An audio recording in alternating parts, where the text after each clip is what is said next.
There's some things you need to know before you spend or before you scale. What really are the metrics? What are the goals that I'm trying to accomplish? If it's new customer acquisition, I need to know what can I afford to spend to acquire that new customer. So what's my CAC? What's my customer acquisition cost? And the only way to know your customer acquisition number that's tolerable for you is to understand, back to my comments around the P&L, what is the variable contribution of my business? What is the break even of my business? What is the lifetime value of the customers that I'm acquiring?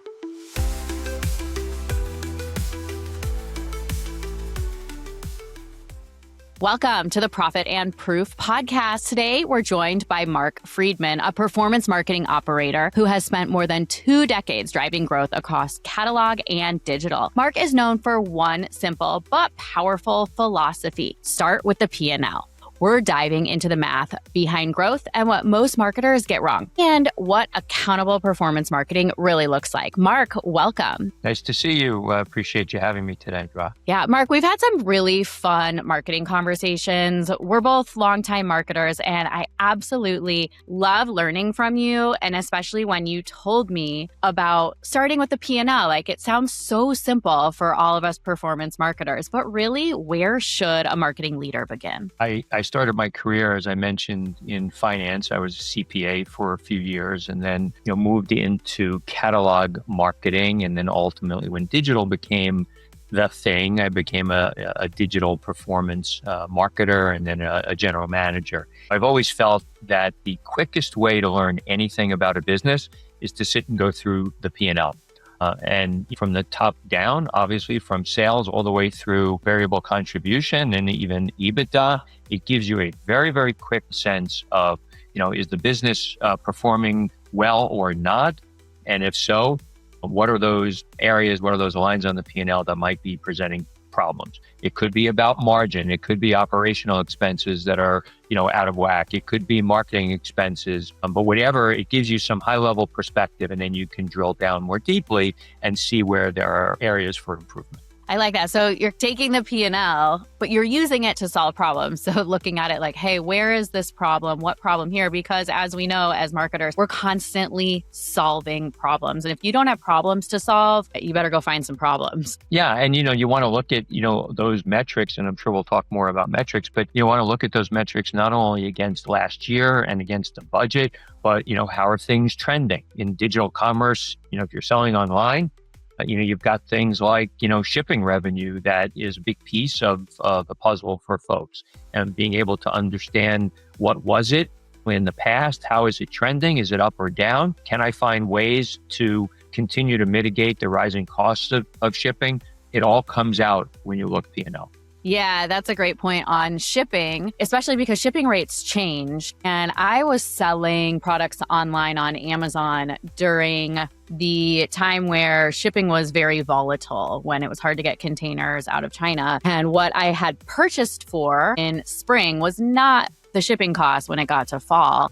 And when you put that into the P&L, it's a big learning lesson, I could say, of unit economics, right? Of the specific costs of a unit. So I had to switch my entire accounting system to units in, units out, because I wasn't looking at it like that. So have you seen like those types of common mistakes? Like any manufacturer or as a retailer, you need to understand the margins that you're working with. I spent a lot of time in the apparel and in the beauty space, and certainly in apparel over the last 12 months, they've been all dealing with tariffs and how to deal with those increased tariffs. Do I pass some cost increases along to the customer? Do I eat the margin, or do I find ways within my P&L to try and either cut costs? Maybe I have to be more efficient in my marketing spend. There's all these levers that you can pull, but you really need to be in the weeds. One of the things I talk about on my podcast, all the time, is about the devil is in the details. And it's not enough to just know what your retail price is and whether it's competitive in the market. You need to understand your unit economics. Yes. And that is probably one of the first lessons that people learn selling, especially physical products online, all types of products, but But yeah, especially physical products. And then the marketing, you touched on something interesting while you were saying there, is pulling the different levers with marketing, right? Because we all want to scale. We want to make more money, but it doesn't work exactly that way. So you have to be in the weeds. Can you talk a little bit about maybe how like that piece of it, the margins, can shape your marketing investment decisions? Look, if you have a high margin business, you can afford to spend more to acquire new customers. At the same time of acquiring new customers, you want to be working on the retention of those customers and improving your rebuy rate and your lifetime value and your understanding of those calculations. But, look, marketing, happens in many forms. I think we live in a mode today where cost per click and the cost of marketing in paid media is continuing to increase, but that's not the only way to drive traffic. SEO is probably one of those things that search engine optimization, one of those things that I probably know the least about, but it's important because it helps you to drive traffic to your site that doesn't really have a cost. Sure, you've got some technical work and some labor work to make your site more efficient from an SEO perspective, but the more traffic you can get that's organic and direct from customers, and the more new customers you can drive from that method, you could argue that there's fewer customers you need to generate from paid media. You've got retention as well. How are you capturing emails and SMS information from customers? And then what are you doing with that? How frequently are you speaking to the customer? How effective are those programs in the context of your marketing? In addition to that, we oftentimes talk about, well, I need more traffic. And yes, we all would prefer to have more traffic, whether it's a physical store and you need more footsteps into the store, or whether it's a digital business and you're driving traffic online. But one of the things that many brands forget is that while I may get good traffic, I may get qualified traffic, once I get the traffic to the site, I need to do something with it. I need to figure out better ways to optimize that traffic towards conversion. And you'd be surprised how many brands, kind of figure out, I'm going to get them to my store and to the front of the store, and they don't put as many brain cells as they probably should in the optimization. Because people want more traffic, but you don't know, are you ready for more traffic? Are you converting? What's your conversion rate? And I always said in my world with marketing is if conversion rate is below 6%, you don't need more traffic. You have a major conversion problem. So you need to be testing creative, you need to be copy, you need to make sure, and you can have all the qualified traffic in the world, but if they're not converting, you're losing that sale, and that is really gonna hurt your brand. That's one of my favorite things to look at when people come to me as a marketer is like, can you get more eyes on my store, on my products? It's like, yeah, sure, that part, we can scale paid media, you can go on podcasts, you can do things, but like, are you really ready for it? Can you convert? Are you solving the problems that the qualified traffic needs? And that is a good point, because when we're talking about scaling paid media, that is when it becomes risky, right? There's some things you need to know before you spend or before you scale. What really are the metrics? What are the goals that I'm trying to accomplish? It's usually new customer acquisition. And then if it's new customer acquisition, I need to know what can I afford to spend to acquire that new customer? So what's my CAC? What's my customer acquisition cost? And the only way to know your customer acquisition costs, the ones that are the number that's tolerable for you, is to understand, back to my comments around the P&L, what is the variable contribution of my business? What is the break even of my business? What is the lifetime value of the customers that I'm acquiring? Because if the lifetime value is $10 and it's costing me $15 to acquire the customer, I'm upside down there, and I'm not going to survive in my business for a very long time. So I think you need to, understand that. And just to come back to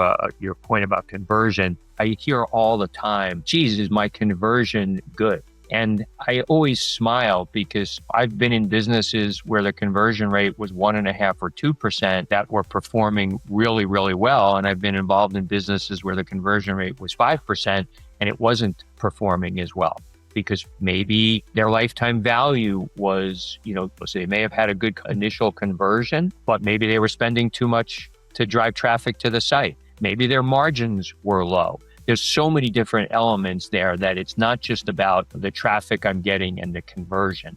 You could have a lot of traffic and you could have high conversion and low average order, which Right. may not be a good mix for you. Yeah, exactly. And sometimes the free money, I'll call it, is hidden in the margins, right? There might be some way that you can raise your price if you do have a really quality product. And so looking at that as well for your conversion rate, well, is your price too low? Are you giving this awesome product away for free? And there's so many different conversion behaviors, I guess, right? So like traffic, intent, and you've worked across catalog and digital for more than 20 years. Like, what have you seen patterns and things that have changed fundamentally over your long tenure? Well, certainly, you talk about catalog. So, pre-digital, I've been around that long. Catalog was in paper were, one of the tactics to drive traffic, to either into your stores or to actually get somebody to pick up the phone and place an order. I've been around so long that I still remember the days working in companies where we had an order form in catalogs and people were still mailing in. And in fact, in some cases, they were faxing in orders. So I've seen that transition. And then,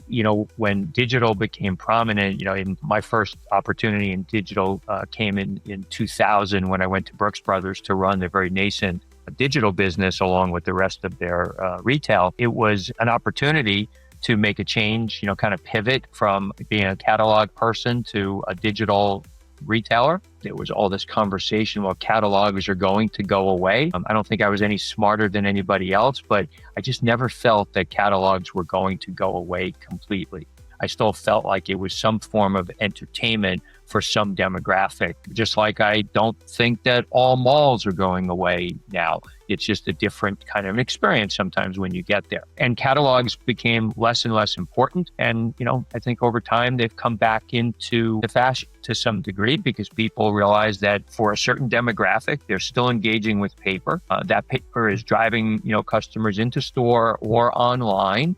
And then the online is the ordering mechanism. They're not placing an order over a phone. We basically have outsourced it to the customer where they can place the order, by themselves online.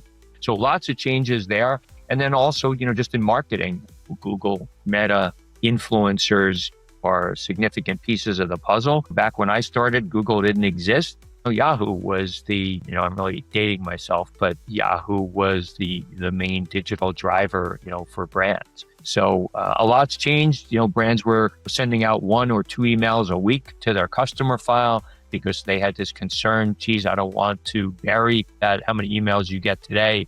And in the day, we were talking about 1 or 2 emails burying people. Now we send, 2 or 3 a day in some cases. Yeah, email is still a really strong lever. And I like how you were touching on with Brooks Brothers that it wasn't that the catalog was going away, the market had to shift. And Brooks Brothers is a great example because they have the catalog and then they have in-store and now they have online. And there's a space for all of it. And you can be a consumer, you can be shopping and I can see something in the catalog. I can go research it online, purchase it and pick it up in store. Like that is really serving the customer to meet their needs. And that's all that shopping really should be. Yeah, I fully agree. I spent 7 years at Steve Madden running the e-commerce business there. And Madden, we were a very large and thriving wholesale business that had full price retail stores and factory outlet stores. And we had the digital business.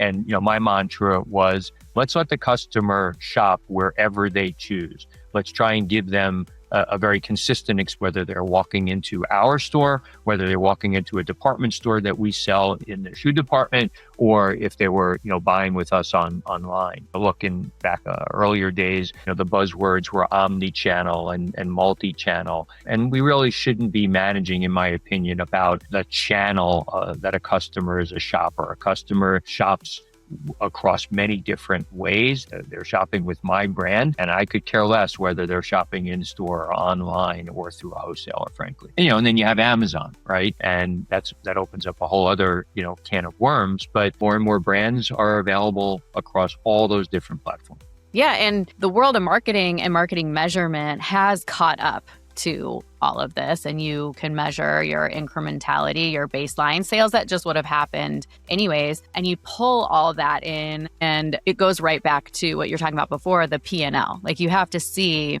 what levers are working in marketing. And I would say marketing's got more sophisticated and there's more tools and things that can help us market smarter. Like there should not be any guesswork anymore. Like you can really measure all this. Well, you'd like to think so, but I'm not quite sure that is the case because, it's gotten so complicated in the sense of, you're right, there are way more tools than we had before.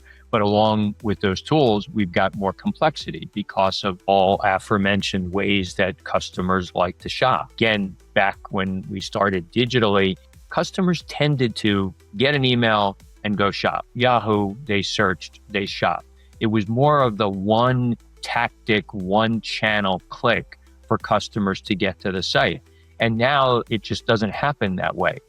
She may see if she's shopping for a shoe brand, she may start on Google. She may start from TikTok shop. She may start, from Insta. There's so many different ways that she could be, starting. And usually, oftentimes, she's not touching just one touch point. She may get the email. She may come to the site. She may bounce out and go to an affiliate site. She may be sitting with her mobile and now she's being pitched a retargeting ad, on Meta, or Facebook. There's just so many ways. And then, on my show, I call it the A word, attribution, because oftentimes we need to talk about it, but it's complicated. And, different people look at attribution differently. We try to triangulate. I don't know that there's a right or a wrong answer, but we try to triangulate as much of the data as we can to give us the answers that we need. Yeah, I agree. So multi-touch attribution is complicated because it measures in silos. So you're looking at what Amazon Ads is saying, and they're inflating their numbers because they might want you to spend more money. And Google's trying to take credit as well. And then it gets messy with the full customer journey. So you're like, well, who really gets what credit and who's deciding what percentage goes towards touchpoint 3 versus touchpoint 4? And that is really where the whole unified marketing measurement comes into play. And sophisticated brands know to move that way. But to your point, you're right. Attribution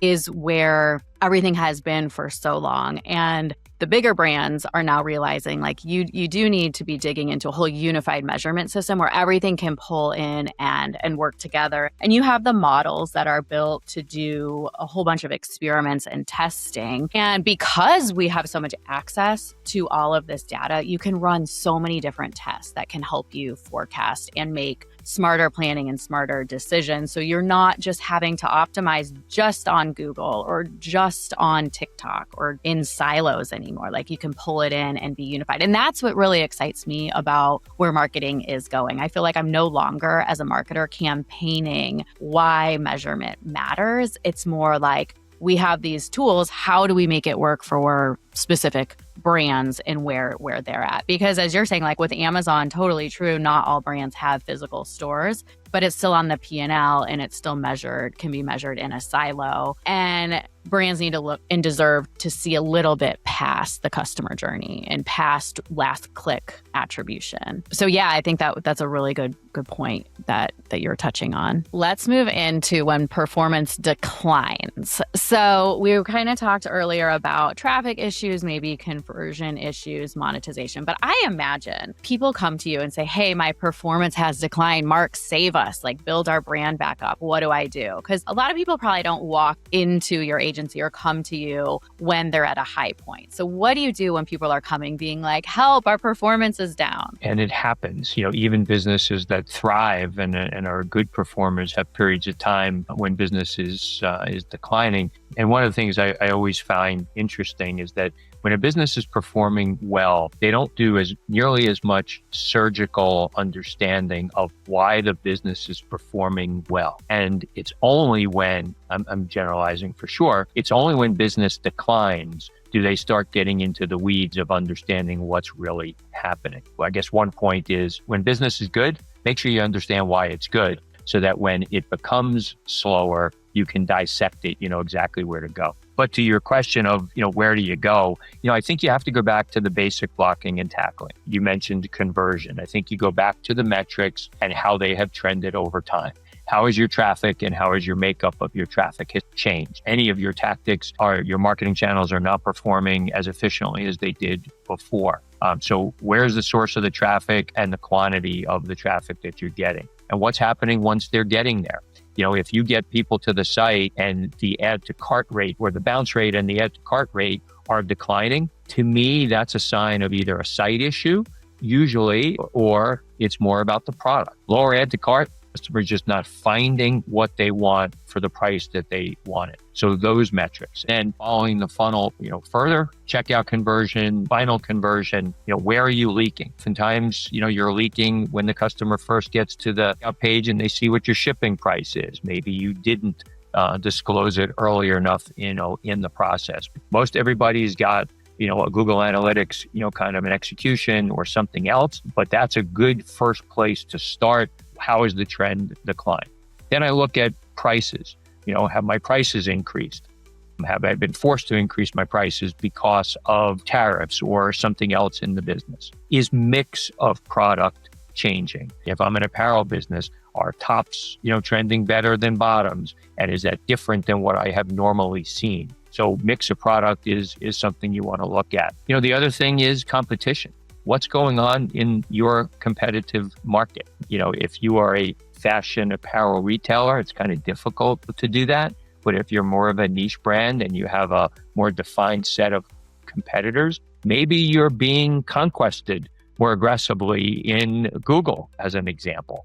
That's a real in the weeds thing, but I've seen businesses' performance decline because they are in fact being, conquested. So it's back to the basic blocking and tackling. It's back to the economics, like we talked about in the P&L. For the metrics that you're tracking, what are you seeing? And then you kind of just have to, without using more cliches, I guess I'm going to, you got to peel back the onion and go systematically to figure out why your business is suffering. Yeah, I agree. And where does reviews come into that? Are they as important as they used to be? Yeah, I think reviews, certainly matter. There's the one thing that I'm not sure I've ever proven to myself, that the reviews, they do, in fact, generate more content for the site. In fact, from an SEO perspective, it should be beneficial. I think there's this fine line between people being skeptical that reviews, they can't trust them because maybe they're, in some way the customer's compensated for the reviews. But, in the research that I have seen and the businesses that I've been involved in,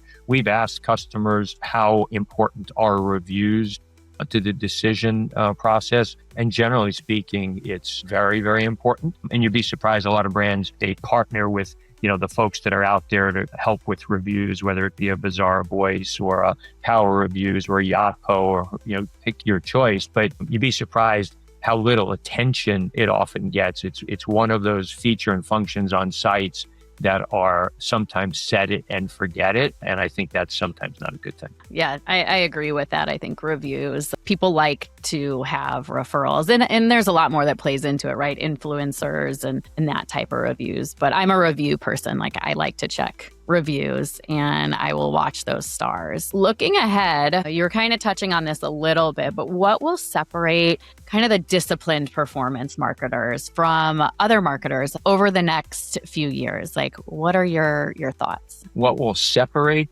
them? Yeah, to make them stand out. Like, how can you be a better performance marketer over the next few years versus everyone else who's just going to stay kind of where they've been? Yeah, look, I think it goes back to the data and the analysis here and really understanding it. Again, I'm not a numbers guy for sure. I'm not the brand creative guy. I think getting more data that is of higher quality is really important. It's one thing to have data, but if it's not good data, and if it's not in a way that you can disseminate it in a management actionable way, I think that's a challenge. I will say, and, I don't know how we could do a podcast about marketing without talking about AI. The AI capabilities of analyzing data have really changed the game. Being able to upload large data sets, even of product selling. Having a scenario where you're looking at products selling by region if you're an international business, and, dumping it all into one of the LLMs and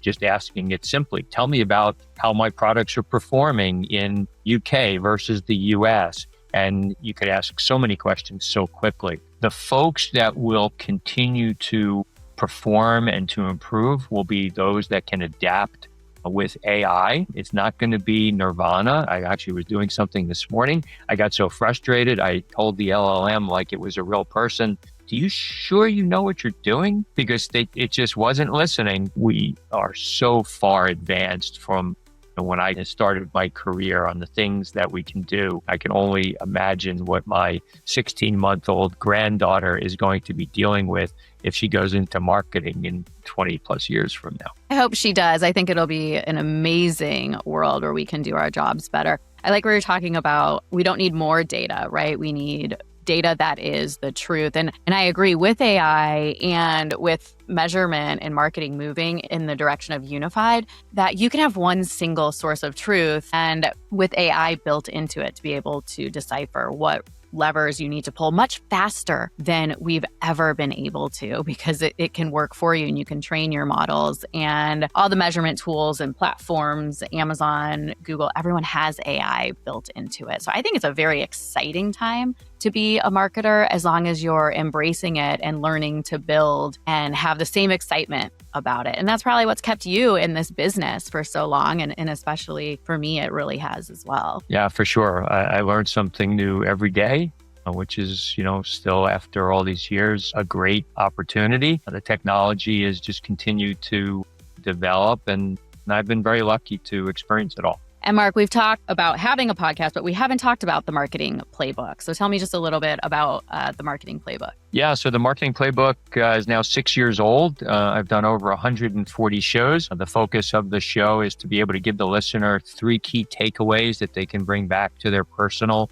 or professional lives. We've had operators, founders, we've had folks on that are on the provider side, many on the brand side, a mix of people that I knew ahead of the show and many that I did not. And, a lot of those folks have stayed friends after, we have done the show. So it's a great opportunity. Every show I learned something new, and it's gotten to a point after, so many years that people actually will reach out to me and say, despite all the other things that I feel like I've done throughout my career, they will say, "Oh, you're the podcast guy." And I'm happy to be known as the podcast guy. So it's been a lot of fun. It started and still, frankly, a hobby for me, but, it's a really good opportunity to meet smart people. I agree. And we'll put a link to the podcast in the show notes. And then, Mark, if anybody wants to get in touch with you, do you have a website or what's your preferred method? I'm on LinkedIn. It's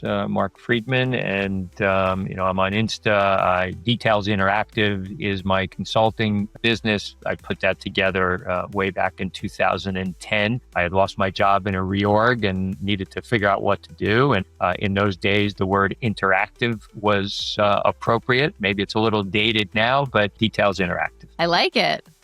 Well, Mark, congrats on all your success. And it is such a pleasure to host you today and learn from you. Thanks very much for having me. It was nice to chat. Thank you. See you next time, Bye. Mark.